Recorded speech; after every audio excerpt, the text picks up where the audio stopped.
Yo, what's going on everybody? It's your boy Potential Unleashed. We're back with another video. We have chapter 1017 this week. It's titled Orders.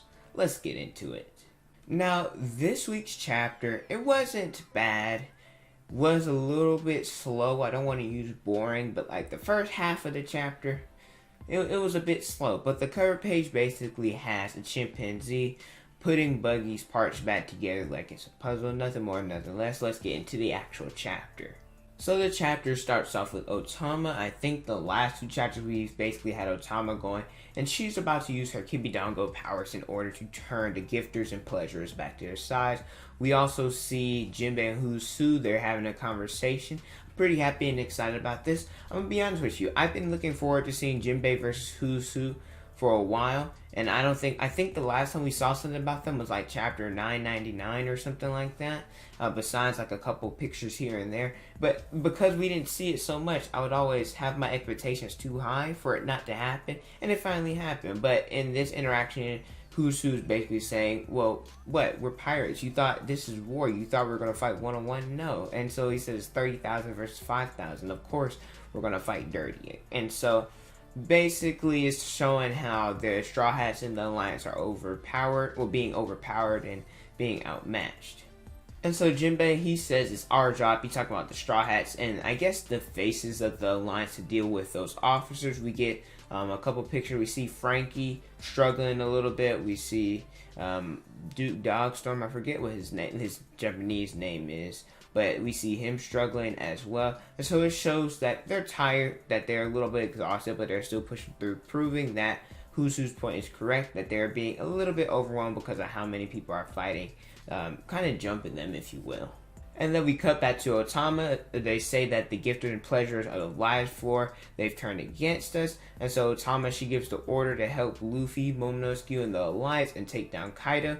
We also see Luffy is finally saved by the Law Pirates, the Heart Pirates, and he is getting all the water was getting taken out of him, so that's cool. They're doing kind of CPR a little bit. Pumping the water out of his chest. We love to see that. And we also see Momonosuke and Shinobu. They're alive. We all knew that they're alive. However, we see Momonosuke crying because of how high it was. He was scared and freaked out. Don't know how they survived. Probably something happened. Shinobu might have did something, or Momonosuke used his devil fruit. And so we see different gifters and pleasurers. They're turning their backs on the Beast Pirates and assisting the Alliance. So that's cool. Everybody's freaking out. They're like, what are you guys doing? You guys are losing your minds. And so now the Straw Hats, the Alliance, the members who are supposed to take down the officers, they can finally fully focus on their one-on-one fights without having to worry about individuals coming in and trying to ruin that.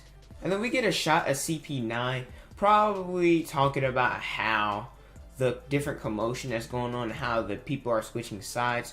We know that CP9 basically said that it doesn't matter if you don't take out the officers, and that if they have all these people, if you take down Kaido, it's not going to matter. So now that people are switching sides, well, it evens the playing field a little bit more. And so Queen notices that Otama did something, goes to attack, and we get our boy Sanji, right? We love him. I didn't think we'd see him again for a couple chapters, but he lays a clear strike on Queen. And so we get a little bit more detail about Sanji and Queen's past, how they're related to Judge. Queen basically calls Sanji Judge's brat. Says, don't call me that. He said, but you were a part of that research team. He's talking about, you talking about Mads. So apparently Mads means something, and Sanji and Queen, they've known each other in the past. And so Queen then says he has a bunch of tricks up his sleeve, and he turns it to his hybrid form. Not gonna lie to you, Queen looks a little bit weird. Right, it reminds me of Kaku, his hybrid form. It didn't change that much, and he looked a little bit funny, I'd say. This is the same with Queen. However, Queen's going all out now, and so that means probably if we are back with Queen and Sanji next chapter, more likely than not, we'll see Sanji finally put on his raid suit. And so then Sanji talks to Chopper. He's like, are you okay over there? Because Chopper, apparently the new side effect of his Rumble Ball is kind of similar to Luffy's Gear 3rd in the before the time skip, how he turns super small. Baby Grumps Chopper, he looks so cute. But we cut to Zoro Miyagi. I believe that was like the goat, or I don't know the animal, but he was helping Chopper on down. So he has this drug that it recovers somebody's XP, or it recovers their health, stamina, all that, but the side effect is basically after the fighting's over, they're going to feel like they went through hell and it's going to be twice as hard and twice as taxing on the body, etc. Kind of reminds me of Ivankov in Marineford, basically giving Luffy the drugs, but like it didn't take away his wounds. He was just drugged up, so it didn't mean nothing. A little bit similar to that, in my opinion. And so Zoro's talking about, well, he's like, well, do you want to do this? He said, well, as long as I can fight now, it doesn't matter. So maybe Zoro fights King, fights Kaido again. Who knows? And so we cut back to Who and Jinbei. They're fighting Jinbei using Fishman Karate. And something interesting, Who is using some different techniques. We see the Soru, we see the Iron Body, we see the Tempest Kick. You guys know where I'm going here. He's using some of the Ryoshiki techniques that CP9 once used.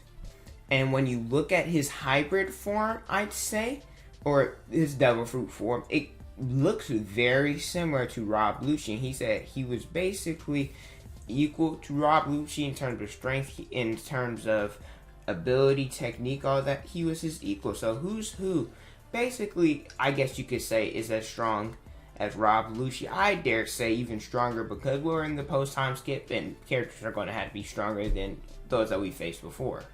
And this is where we get into something very interesting. Basically, Who said 12 years ago he was in charge of guarding a devil fruit from the ship, and apparently it got away. Lucky Roo ended up somehow Lucky Roo and the red hair pirates ended up getting it, and so that devil fruit that Who was supposed to be guarding as a member of the world government was Luffy's Gum fruit. So basically, he's saying he's getting revenge because Luffy has the Gum fruit in his possession.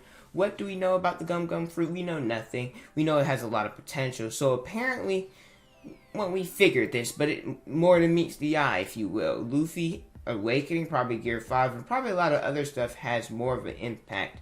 And we don't know who was the previous Devil Fruit user, or the person who held the Gum fruit. A lot of people are saying, oh, parallels to Roger, probably was Roger. I don't think so. We saw the execution. Roger had wooden handcuffs on. Maybe they're imbued with Sea Stone, but we've seen what Sea Stone handcuffs look like, so I don't think it was Roger. Also, if it was Roger, Rayleigh probably would have said something about that, or he would have taught Luffy how to use his Devil Fruit in a better way. But I just want to see who the person before him had it, because similar to how the world government was after Lost Ope no Mi, they were willing to put billions on it. For somebody of the world government to guard the Gum fruit, something of importance, or somewhat of importance, or we saw in the Void Century, or something like that happened, that the Gum fruit was a deadly devil fruit. But overall, good chapter. Otama, she was able to switch the sides of some gifters and pleasurers. We saw Sanji versus Queen. We know Zoro's about to come back in action in the next few chapters. And we also saw Jinbei versus Who's Who. And if you look closely, I don't know his devil fruit. The leopard fruit for Lucci, and this is like the saber-tooth tiger fruit for Who's Who. They look very similar, Rob Lucci and Who's Who. But let me know your guys' thoughts about this chapter. This chapter was about an 8 out of 10 for me. Like I said, the beginning was a little bit slow. I mean, it was necessary, but still a little slow. But thank you guys so much for watching. There's no break next week, so we're excited. Going to be another review next week. But don't forget to like, comment, and subscribe. Also hit the notification bell so you guys never miss out on a new video from it. Instagram, Twitter, Snapchat. It's on the screen in the description below. Thank you guys so much for watching. And don't forget to unleash your potential.